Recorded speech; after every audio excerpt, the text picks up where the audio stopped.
So when we finish our print, what I'm going to do is I'm going to attempt to remove this tape down at the bottom just by peeling it off. That'll let me cut it where the tack holes are, and I'll have a little bit extra border around the edge. So I'm going to see if I can peel this tape without tearing the paper too much.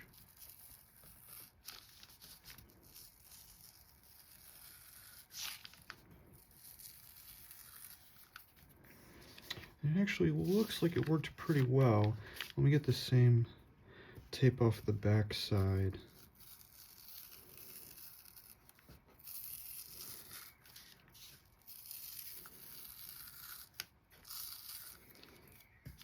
And then see how that looks. It's pretty good.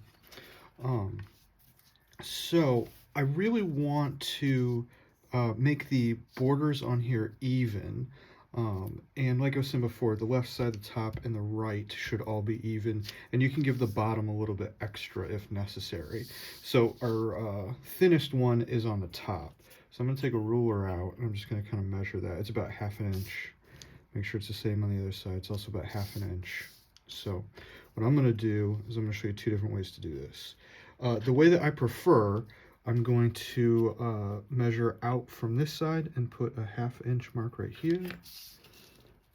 And then do the same thing at the top. 1/2 inch, put a little mark right there. I'm going to real quick move this newsprint out of the way so I don't cut through it. And then I'm going to take my ruler, I'm just going to line it up to those 2 1/2 inch marks that I put down. I'm going to go just a little bit over so I don't have to erase the marks afterwards. And then I'm just going to take an X-Acto blade, holding on top of the ruler. For safety, go really light. So just multiple light cuts across it are much safer than trying to get the whole thing cut in one go. So a couple cuts across it, and then you can just move it out of the way, and we've got a nice clean edge on there. Now, if you don't have an X-Acto blade and a ruler and a cutting mat at home, although you don't need a cutting mat, you can also use like the chipboard, like the back of sketchbooks work really well to cut on. You could also put some cardboard down or something like that. But anyway, if you don't have an X-Acto blade, what I would do is on the other side, I'm going to put my 1/2 inch mark right there, my 1/2 inch mark right here, and then I'm actually going to draw the line down really lightly. So I barely put any pressure down. You can really barely kind of see that line.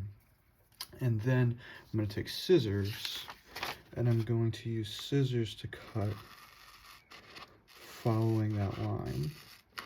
So this one's a lot more prone to having mistakes or curves, or kind of not keeping a completely straight line. So I prefer the X-Acto blade, but this does work pretty well too. So now that's nice and even borders. I do see it looks like it's a little bit kind of crooked on here. So what I would do to fix that crookedness is check it. It's exactly a 1/2 inch on this side.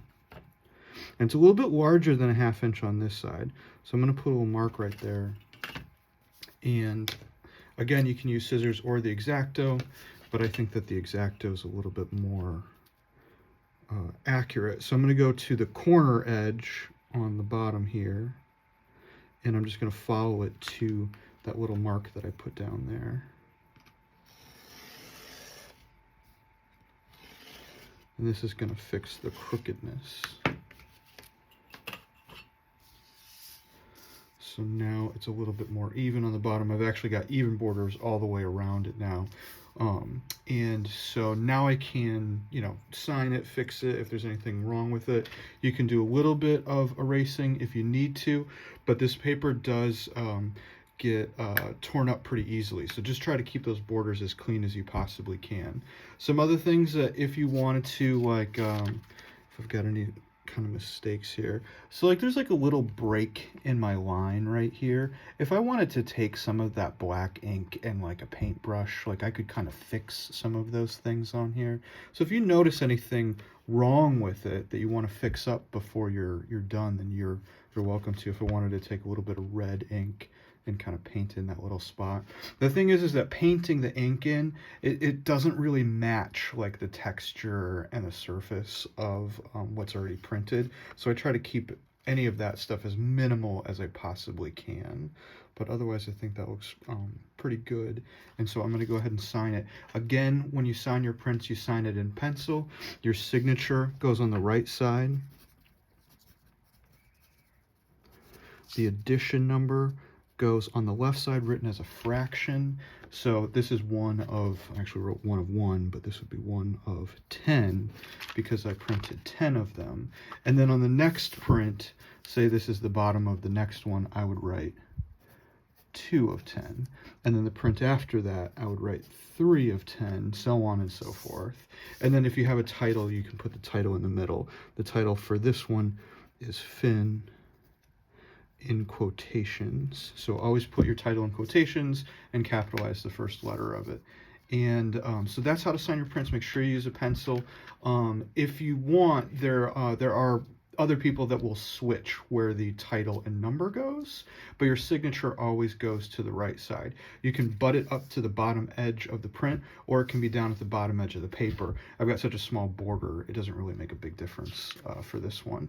The other thing too is that, say for some reason you didn't want to have a paper border around it at all, and you wanted to just cut it out along the print, then you can either sign in the image area, or you can flip it over and sign it on the back side. So either one of those works, but make sure you finish your prints well.